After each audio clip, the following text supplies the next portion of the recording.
Bueno, pero parece que las cosas tienen solución con un nuevo sistema que aparece ahí, nuevo no es, pero por un sistema que se está profundizando en Latinoamérica y que es el buquelismo. Sí, solución para las clases dominantes, ¿no? Sí, ¿no?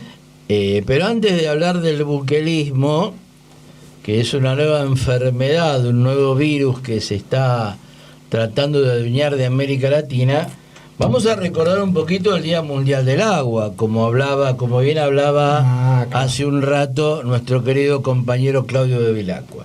Y vamos a recordar o a conmemorar anticipadamente el Día Mundial del Agua, diciendo que en Nueva Gales del Sur, Australia, hay muchos lagos, y entre los lagos hay uno en el cual durante años y años y años, décadas incluso, todo el mundo iba a pescar, a hacer picnic a orillas del laguito, los nenes se metían en el agua a jugar con los pececitos, a nadar un poco. Bueno, en ese lago aparecieron 2,5 millones de peces muertos.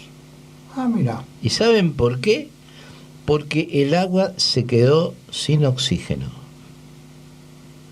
Y se quedó sin oxígeno el agua del lago porque se recalentó el agua, cambió la temperatura del agua, porque Australia está atravesando en algunos lugares donde siempre hacía frío una ola de calor, ¿no? Entonces el agua se recalentó y los peces se murieron. 2,5 millones aproximadamente, ¿no? Nadie los contó, pero aproximadamente 2,5 millones de pescaditos, de pececitos en realidad, muertos. Algunos dirán, gracias al cambio climático, y otros dirán, es un ciclo que cada determinada cantidad de años ocurre. Como sea, hay 2,5 millones aproximadamente de peces que ya no están en un agua en la cual ya nadie se puede meter. Y ahora vamos a hablar del señor Bukele, el señor Nayib Bukele, presidente de la República de El Salvador en América Central. Uno de esos países, como República Dominicana, como Guatemala, como Haití, como Cuba, como Honduras, todos esos países que están en el centro de este gran continente que es América, entre la América del Norte, rica e industrializada, y la América del Sur, desindustrializada y empobrecida. Había, y digo había porque aparentemente ahora ya no hay, o hay muy poco, grupos criminales establecidos en El Salvador desde hacía décadas, que se llamaban maras. Las maras eran, eran, depende cómo lo veamos, y ahora vamos a explicar un poquito, pandillas que asolaban a todos los habitantes de El Salvador con el narcotráfico, con el robo, con la prostitución, con el asesinato, con grupos de hombres y mujeres que aparecían decapitados, descuartizados, quemados y quemadas. Es decir, que había en El Salvador grupos de pandillas que utilizaban el terror de una manera bestial y que eran verdaderamente los dueños, al menos los dueños en la superficie, de todo el país. Estas maras aterrorizaron a El Salvador durante décadas, imponiendo a sangre y fuego su voluntad, de manera tal que vos vivías en un barrio y para pasar al otro barrio, para ir a visitar a tu viejo, a tu vieja, a tu hijo, a tu hija o a tu sobrino, tenías que pedirle permiso a la mara que gobernaba el otro barrio. Y la Mara te dejaba pasar si vos le pagabas. Y si no le pagabas, no te dejaba pasar. Entonces tenías que pagar para salir de tu barrio a la Mara que era la dueña de tu barrio, y para entrar al otro a la Mara que era dueña del otro. Y así vivía el pueblo salvadoreño hasta que el señor Nayib Bukele, presidente, desde hace poco tiempo, militarizó el país, puso en el congelador todos los derechos democráticos del pueblo salvadoreño, el derecho a la reunión, el derecho a la asociación, el derecho a transitar, el derecho a opinar, y lanzó el ejército a las calles a detener a todos los integrantes de las maras. Para llevar a cabo esta medida, el señor Bukele creó una cárcel que según él es una cárcel modelo que tiene capacidad para 40.000 personas y a la que denominó como el centro de detención, perdón, el centro de confinamiento del terrorismo, asociando la palabra terrorista al narcotráfico y a las actividades delictivas de esta gente. Todos vimos, o casi todos vimos, en la televisión, en los videos que circulan en las redes, etcétera, a cientos y cientos de hombres, generalmente jóvenes, rapados, descalzos, en calzoncillos todos blancos, todos tatuados,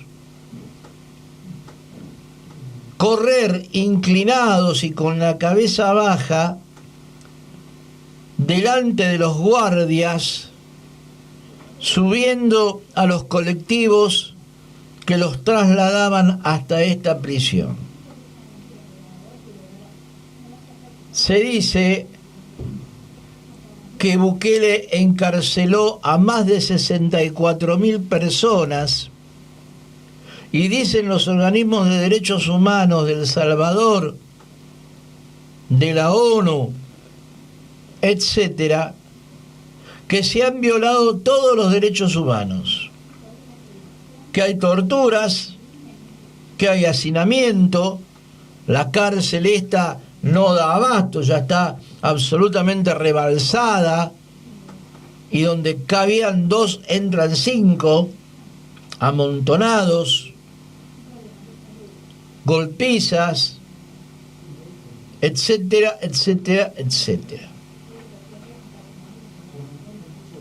Se habla de la baja en la edad de la imputabilidad, que es lo que ha hecho Bukele, y de la extensión de los plazos de prisión preventiva.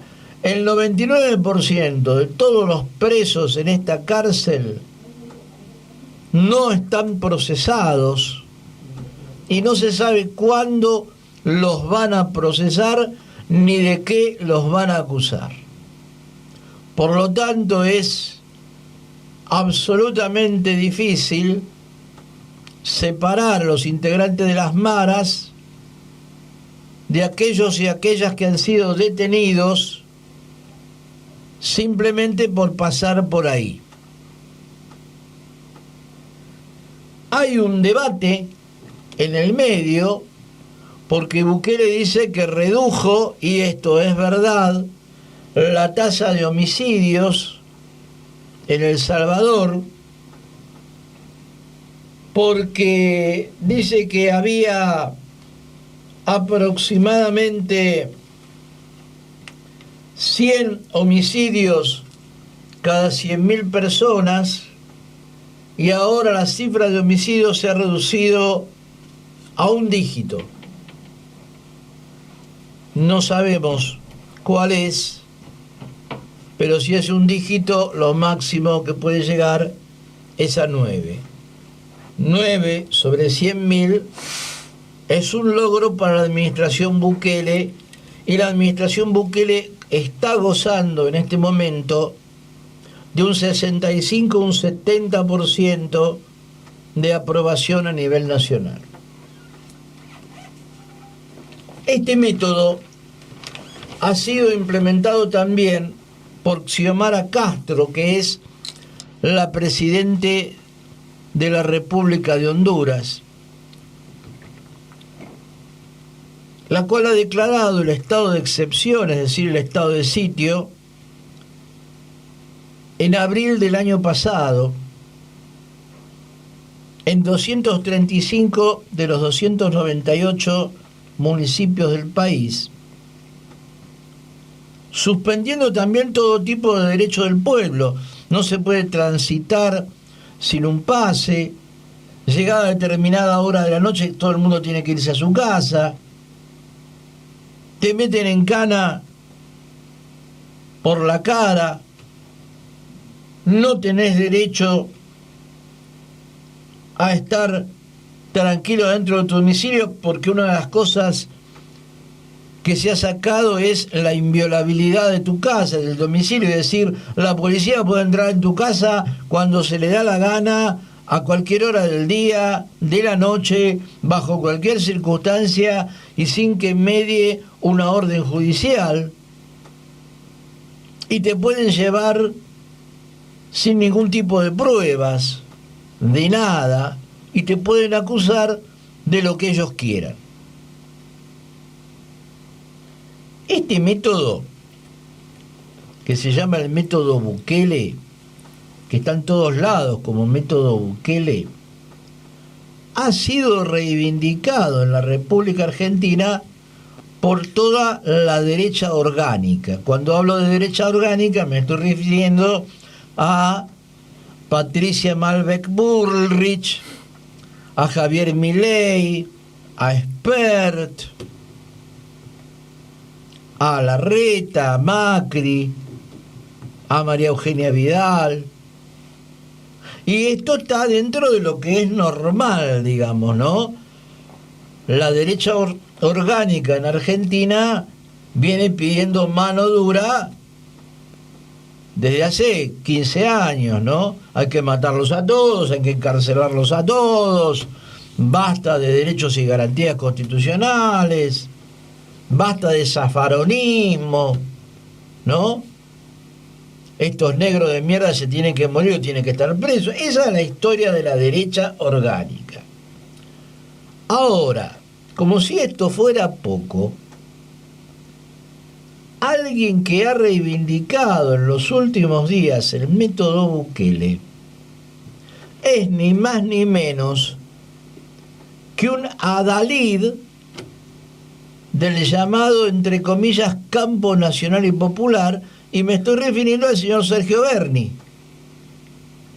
¿Qué ha dicho Sergio Berni, uno de los puntales del gobernador de la provincia de Buenos Aires, quizá futuro candidato a presidente? No se sabe, o a lo mejor candidato a seguir gobernando la provincia. Ha dicho: el método Bukele es música para mis oídos. Bukele copió lo que yo pensaba, dice Berni. Es decir, que primero lo pensó él, y Bukele, como tiene telepatía, dijo: a ver, lo que piensa Berni, lo tomó. Esta congregación de fachos a nivel internacional, en donde son todos y todas más o menos iguales, porque aquí no hay brecha de ningún tipo, son todos la misma basura, quieren implantar en América Latina lo que podríamos llamar una dictadura institucional, en donde haya un parlamento que funcione, en donde haya un poder judicial que funcione, en donde haya un presidente o una presidente fruto de elecciones cada 4 años, pero en donde el ejército esté en la calle y donde no haga falta un golpe de Estado para llevarse a quien se quieran llevar a donde ellos quieren. Este es el proyecto de la derecha a nivel mundial, pero también es un proyecto abonado por este gobierno. Nunca nos tenemos que olvidar de que el señor Aníbal Fernández fue a Villa Mascardi con 200 gendarmes, el tipo con 200 gendarmes armados hasta las pelotas, a secuestrar a 7 mujeres. En un acto de... valentía total. Total. El nuevo Superman del campo nacional y popular. Tratando de emular a Patricia Bullrich o a otros que pedían mano dura. Es como si Alberto Fernández le hubiera dicho a su hermanastro: mira, andá y hacé algo que se parezca a lo que piden estos tipos. Y allá fue Super Aníbal a secuestrar a 7 mujeres indefensas. Ellos quieren implantar el método Bukele en la Argentina. Y es importante que reflexionemos sobre esto en la semana del 24 de marzo, en donde se cumple un aniversario más de la dictadura más sangrienta de nuestra historia, en la cual 30.000 compañeras y compañeros pagaron con su vida el increíble pecado de luchar por la liberación nacional y el socialismo. Ojo, porque mientras concurren al Foro Internacional por los Derechos Humanos a rasgarse las vestiduras y a hablar contra las dictaduras de ayer, están poniéndose de pie para avasallar todos los derechos humanos en Argentina y en el continente. Que no pase una nueva dictadura, que no pase una nueva violación a los derechos del pueblo. Bien, hasta ahí la investigación de Claudio Gallo. Quiero agregar que en estos días hubo una serie de provocaciones del lado de, si se quiere decir, la derecha neoliberal sobre el tema de los derechos humanos, ¿no? Y los 30.000. Hay un personaje por televisión ahí dando vueltas que dice que él fue el que inventó el número de 30.000 porque el número no existía, y que fue en la convención de La Haya que le pedían que tenía que haber un número porque, bueno, y él puso 30.000. Bueno, no sé quién es ese personaje, pero parece salido de una historieta, ¿no? De un cuento. Ahí anda en los programas lo van a ver, estuvo en varios programas. Otra provocación muy importante es la que hizo Mauricio Macri en estos días, que cuando ayer abrió el presidente el Foro Mundial por los Derechos Humanos, Mauricio Macri dijo: basta con el curro de los derechos humanos, esta no es la agenda es lo que pasa con el país. Bueno, como si él hubiese podido resolver algo de lo que pasó en el país. ¿Te acuerdan cuando Macri hizo campaña que dijo pobreza cero? Después dijo un furcio que dijo pobreza para todos, que fue lo que terminó haciendo. Y también en uno de los discursos de su campaña hablaba de que la inflación era la incapacidad de gobernar, ¿no? Cuando Argentina en la última época de Cristina Fernández de Kirchner tenía ahí un porcentaje inflacionario, y él hablaba de que eso era incapacidad de gobernar, ¿no? Cuando él gobernó, por supuesto, triplicó la inflación. Después vinieron estos que la cuadriplicaron. Son todos unos incapaces, según Macri. Bueno, y que habló también de un shock. Dice: hace falta un shock de orden en Argentina, ¿no? Mucho orden, como diciendo, si él vuelve a hacer gobierno o su modelo vuelve a hacer gobierno, lo que tiene que poner es mucho orden, ¿no? Y salió Patricia Bullrich a decir ayer en en un comunicado que ellos tienen muy claro que si son gobiernos, el país se va a levantar únicamente con el ahorro de los argentinos, porque no va a haber inversiones extranjeras, porque las empresas no confían en el país. Con lo cual ya está avisando que le van a meter la mano en el bolsillo a la gente, ¿no? Sí, y una de las cosas que ha planteado Bullrich es que se van a quedar con los ahorros. Claro, literalmente. Con la guita de los bancos, ¿no? Literalmente lo dijo, ¿eh? Dijo, bueno, habrá otro diciembre de 2001, pero no sé, el año que viene o el otro, si es que ganan. Ojalá que ni ganen, pero bueno, hay que estar atento, como decía Gallo, a todas las cuestiones que pueden llegar a venir, ¿no?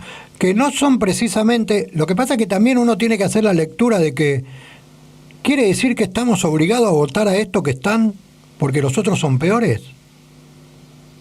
¿Nos ponen en esa disyuntiva?